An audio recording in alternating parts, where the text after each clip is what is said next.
Guys, welcome back to the channel. Today we are checking out a brand new whoop. It just came out. It is the AcroBee75 and it is the BL version 5. It's the version 5 of the AcroBee.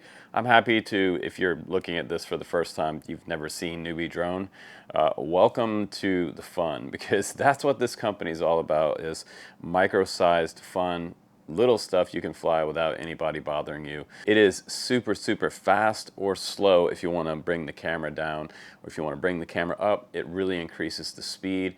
And one of the things I noticed about this particular drone was that it does have a really nice power to weight ratio. So when you really like get on the throttle and do a boost over a tree or something like that, I'm not only having like a whole bunch of power on 2S, but I also have control in those tree dives, flips, and rolls and freestyle maneuvers. So as far as a little tiny whoop that you can freestyle, this will absolutely freestyle. This thing is all about FUN. It's really fun. So I had a ton of fun with it during the flight test. We did all outdoor flying for this one, because this one, even though you can fly it indoors, it's really meant to be outside and amongst the trees, because this is a true 2S FPV Freestyle Tiny Whoop, AcroBee75. Let's go ahead outside now and let's fly this little guy together, and we're going to talk about some of the pros and cons of this particular design, what I like and what I don't like so much about this one, because nothing's perfect, right?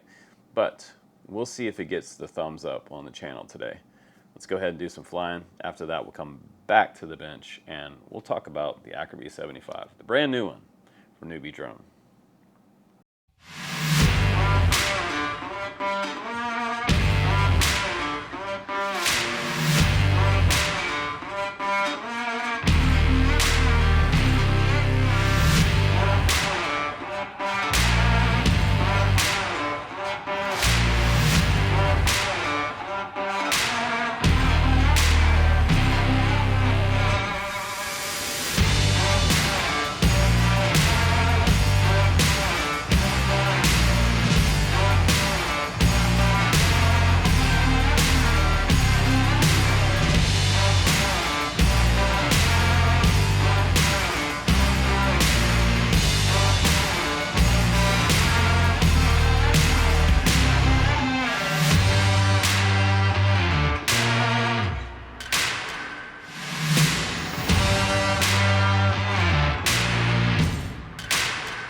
Welcome back from the flight test, guys. That was so much fun. This whoop is $160, and this is the box that you get. It is also running a newer version of ELRS receiver on here with diversity. Newbeedrone suggested that we fly a 2S850 for the longer flights, and for more freestyle flights, they recommend the 2S550 milliamp. Today we were flying Newbeedrone's ASI props, and these are 40mm tri-blade props. They are push-on props with no screws through there, so they go easily on and off. But I had some issues with mine because the back left prop kept flying off. I had to put it back on 4 different times during my flight test, so that was one annoying thing in this flight test. The drone on the scale with a tiny little strap on there is 38.6 grams, and with a 2S550 battery, that's going to get us up to around 70 grams. And with a recommended 2S850 milliamp pack, it's going to get us up to 78.4 grams total takeoff weight. Now, this is the drone itself, and in a way, this week you've seen a whole bunch of new stuff come out from Newbeedrone, and I feel like this is probably the most special one of the 3 that they've released, and that's one of the reasons that I went for this one first, because this one has so many different changes on it compared to the older models of the AcroBee. This one is a 2S version with an XT30 on there, so that really does increase the performance power to weight ratio, and that makes it really jazz over top of the trees. I mean, I'm looking for a descriptive word to just summarize how that felt. The boost over the trees was kind of crazy. I'm doing like 3/4 throttle on my tree loops and things like that, and it will power loop a tree like nobody's business. Now, the frame itself, it is pretty durable. I do like the fact that they use this super neon green color on the canopy and matching props on there. That I think that was awesome. These props, they do kind of glow in a little bit of darker light, and that's cool because it allowed me to find this propeller on the back that flew off 3 separate times. 4th time I finally lost it, but this is also the brand new 5th version of B-Brain on here with the plug and play style motors on here. So if you burn out a motor, you can just plug in a new one and you're off and flying again. Diego saw this one yesterday as well, my friend Diego that we fly with sometimes, and he was commenting first when he saw it that he thought that it was a really nice build for a Whoop. It does have a carbon fiber frame on the bottom. It has a TPU insert right here for 2S batteries, which flips up. You can also move it out of the way and use a micro strap like I'm doing. I just think this is a lot easier and more user-friendly. Trying to get various different size batteries through the 3D printed TPU battery mount on the bottom was kind of tedious, and I was afraid that I was going to break something on the Whoop with the force that you have to put the battery through. So I don't really recommend that on this particular Whoop. I would use just a strap. So yeah, find yourself a small strap and it'll be a lot better. I also thought that this cable was a little bit long for really for this size of Whoop. I think it could probably be shortened just a little bit, but the motor cables were also motor wires were also tidied up underneath here in the frame, so they're not sticking up into the props like I've seen with other Whoops. So that was nice, except for this extra long cable, but some people may want that. Now the VTX itself is also kind of special, because yes, we do have smart audio on here, but it is also 3 different power selections for the VTX. When you're running analog video on here, you can go into your settings inside your goggles by pushing your stick to the left and up, I believe it was, and it'll put you into the menus, and you can change it from 3 different performance. You can change it from 25 to 100 and a max of 400. So I think that's really great. They also have a built-in capacitor here and this dipole coming out the top for your video feed. And they gave you more powerful ESCs on this with BlueJay software, which is kind of nice. These are 18 amp 4-in-1 ESCs. That is pretty amazing for just a 2S power situation here. But speaking of power, we also have another upgrade in the motors. These are 0804 motors.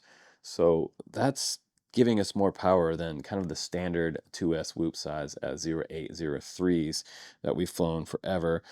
Much past this, you're going to be getting into like 1102s and 1103s, so they will be quite a size difference, but these are compact and, dare I say, almost as powerful as something like an 1102 series motor. And the batteries that I was sent was the 2S850 and the 2S550 pack from Tattoo. This is an R-line version, and this is a standard HV, but they gave me Longer flight time on the 850, obviously, I was getting 6 to 7 minutes with that if I'm just kind of flying around the park. Newbeedrone on their website claims that they get up to around 9 minutes with this battery, but not me. I guess the way I fly, if you use more throttle, obviously it's going to be a shorter flight time. Now with the 550, they're saying on the website you can get up to 7 minutes and 30 seconds on the hover time, around a 6 minute flight time, and a 6.5 minute flight time with this battery. I was getting respectively 4.5 minutes with this particular battery if I was doing freestyle maneuvers. But it is neat how it gets down to the lower end of the battery, and it really did hang in there for quite a while before I got to kind of a dangerous voltage level. So it really did hang in there for the way I fly. So if you're just flying and you're just starting out and you're not really eh, diving trees every 5 seconds, I definitely think you can get an upwards of 6 minutes flight time out of a 550. So for a tiny whoop, that's a really long flight time. That's double the flight time of a standard 1S Whoop. Now, the receiver on mine is running ELRS 2.4 and it's compatible with most of the modules out there. You will want to make sure that you're running 3.4 or better. I believe it was 3.4.2.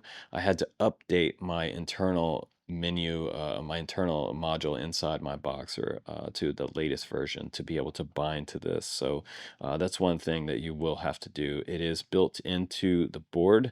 It does have a Mortal T coming off the back right here, and it has two slots for that to go into. And then it also has this singular antenna coming out the top right here, which does kind of end up in the props a little bit right here. So I kind of have to keep bending it up. That's maybe one flaw of that. Outside, these props do fly off, maybe because of the power of these 0804 motors, but it is nice to have diversity on this, and I didn't fail safe a single time during any of my flight tests. So at the end of the day, I mean, is it worth $160? Dare I say yes. I wish it was around the 120 price point, but they really did pack in a lot of new features in this one, and they upgraded the motors. They made the frame a lifetime warranty on this cockroach frame, so if you break this, they will send you a brand new frame. I do think that the motors are so powerful though that they will throw these props every once in a while. You'll have that issue with here. So every time you come in for a landing in the grass or a stick flies up in here and bumps one of these props, you just want to take your thumb and go around each prop and press it down on the motor every single time you land. I do like the fact that this is the version 5 flight controller on this board as well. 18 amp Blue Jay ESCs make it super nice. They did the diversity receiver on here, as well as the TPU option or strap option and the carbon frame, the XT30, and the run cam on here as well with this tiltable option. So you can bend it up and down with your finger, make it fly faster or slower. If you want to fly indoors, you probably could just bring this camera all the way down to level. If you want to freestyle like a madman, you can go outside and you can move this camera up. I did notice that this one had the nicest camera of any of the brand new whoops that came out from Newbeedrone this week. So if you're looking for like the ultimate freestyler for an outdoor type of whoop that will literally bother nobody out, it is essentially a toy under 250 grams, and you will level up your skills if you decide to get one of these, and you will do that without like breaking the bank. It's cheap, it's fun to fly, and you guys know that I love cheap fun. So you can check out the link down below if you think this one's cool. The AcroBee75 BLV5 finally out, and yeah, it's a good one, and it's so good that I will definitely give this one. I'm gonna give it a single thumbs up for something that we can stand behind. If you purchase this one, I guarantee you're gonna like it. So I really enjoyed it. I think it's a freaking a little rocket in the park, and it does everything that I want it to do. And it exceeds my skills. So you will definitely have room to grow with this quad and have a ton of fun with it. But thanks again for watching my reviews, guys. Please do subscribe, and I will bring you more RC and FPV drone reviews on the channel, as well as drone news coming up on the Drone Camps channel. Guys, I'm Justin Davis. Take care, happy flying, and I will see you on the next one.